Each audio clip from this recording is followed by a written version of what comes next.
Something for you. Yeah? What do we got to do? Get on a boat. Marijuana, 25 tons. You get 500 each. 500? Eh? That's great. Eh? You gotta be kidding. 500? Who do you think we are? Baggage handlers?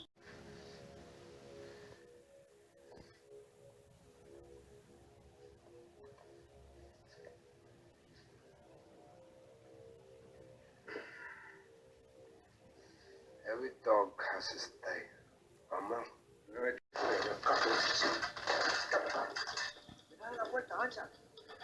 want to play games? Okay. Have a night with you.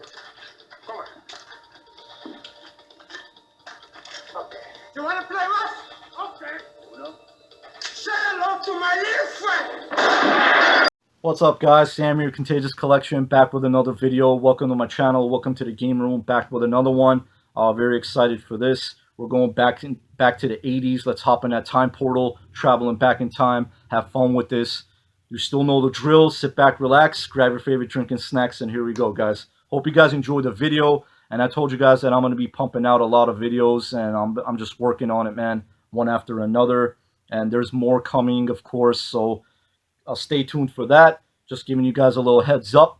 So today's topic of discussion, guys, is going to be the movie Scarface, starring Al Pacino as Tony Montana, and Michelle Pfeiffer is also in this as well. She is absolutely gorgeous in this film, and directed by Brian De Palma, which came out in 1983. Hands down, my favorite movie of all time. Anybody asks me what your favorite film is, it's Scarface. It's just something about it. Antonio Montana, man. So basically, Al Pacino stars as Tony Montana, and he's a part of the Cuban crime wave.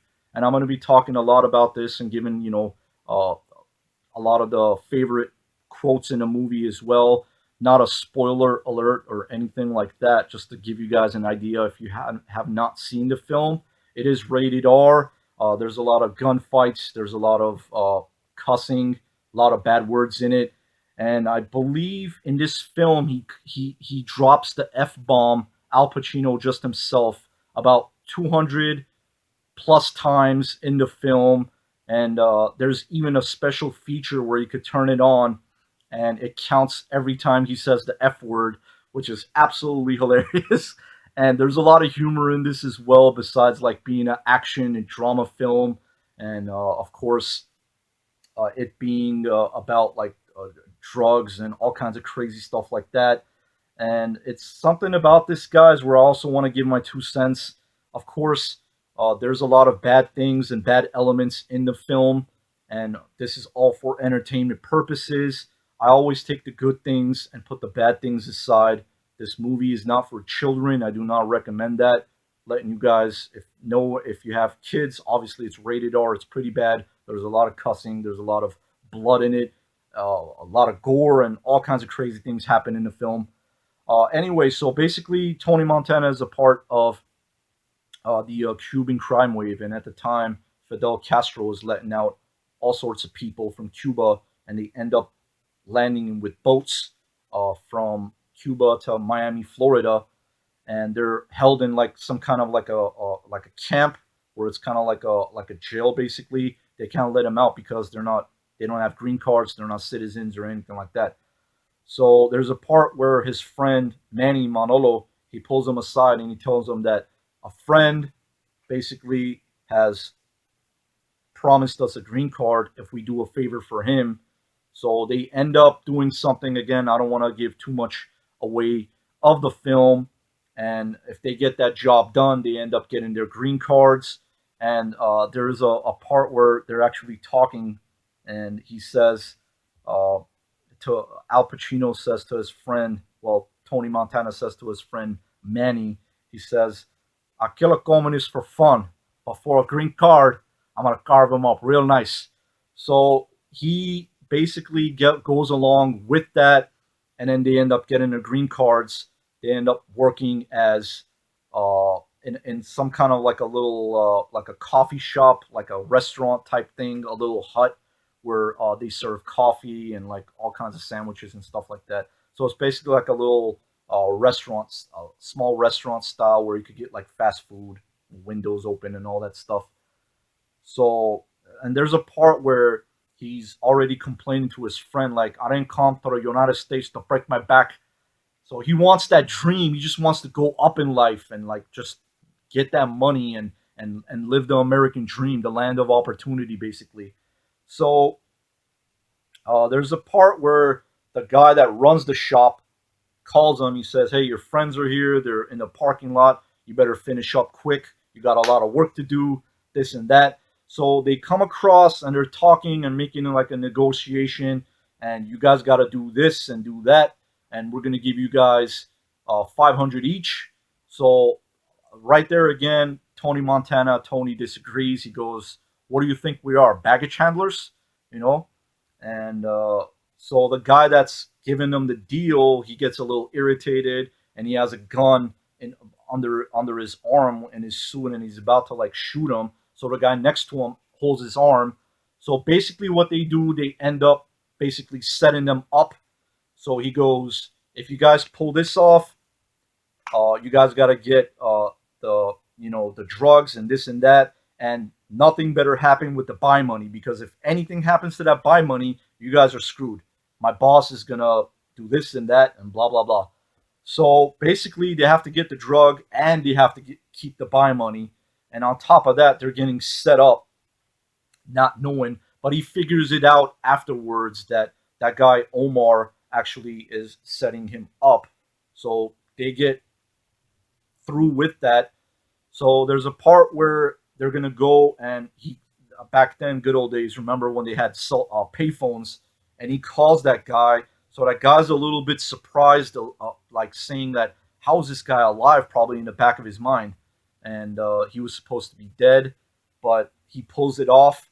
So he says, "I got the drugs, I got the buy money," and the guy that he's talking to, that Omar guy, he says, "Bring it here." He says, "Heck no, I'm gonna go see the boss myself." So, I put all that work in. If he gives that to him, who knows, all that was going to go away. And the boss wasn't even going to know about it. So he goes, he meets up with the boss, with his friend, and they're talking and joking around. He gives them the drug and the buy money and everything. And they're talking, and the boss, Frank, basically tells them that, I need guys that have like, that are tough guys on my side, and there's a lot of money coming in, and I want you guys in on this, and I need people that I could actually trust. So they're talking around, and they're conversating about stuff, and Frank is talking to Manny, and there's a part where he's sitting back, and there's an actual elevator inside the house, which is crazy, pretty cool, but it's crazy. And that's where he sees Elvira. uh, at the time, he's Frank's girlfriend, so Tony is already thinking in his mind while he's just staring at her, coming down the elevator, and they're talking and this and that. So he goes, "There's a club that we're gonna go to, the Babylon Club.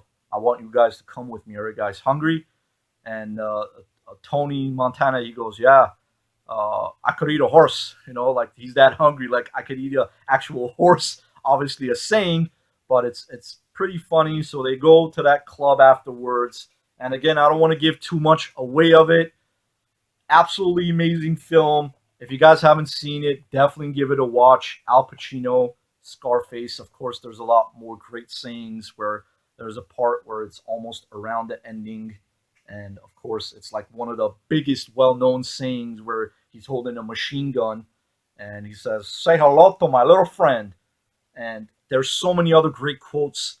And even though it is a serious film, just him perfecting the role of a Cuban, and he's Italian, him perfecting the role of a Cuban is just amazing. The guy has so much talent. It's just it just blows my mind. It really does.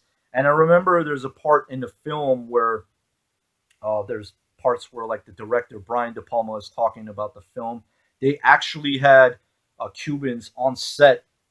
The for him, just in case if he messed up on his accent, they would like tell him like, oh, you gotta cut here and all there, and they have the green light basically to tell them, oh, that's not good. So everything was like perfected. Like it wasn't like a half done movie. And overall, just the film and the story and everything that gets together, it is just absolutely amazing. And it gives it, I give it Sammy's two thumbs of fantastic approval. I absolutely love this film. And again, like I said, it's my all time favorite film. And that is pretty much it, guys. Thank you very much for watching. And I hope you guys all have a fantastic day. Take care. And until next time, Sammy's outie.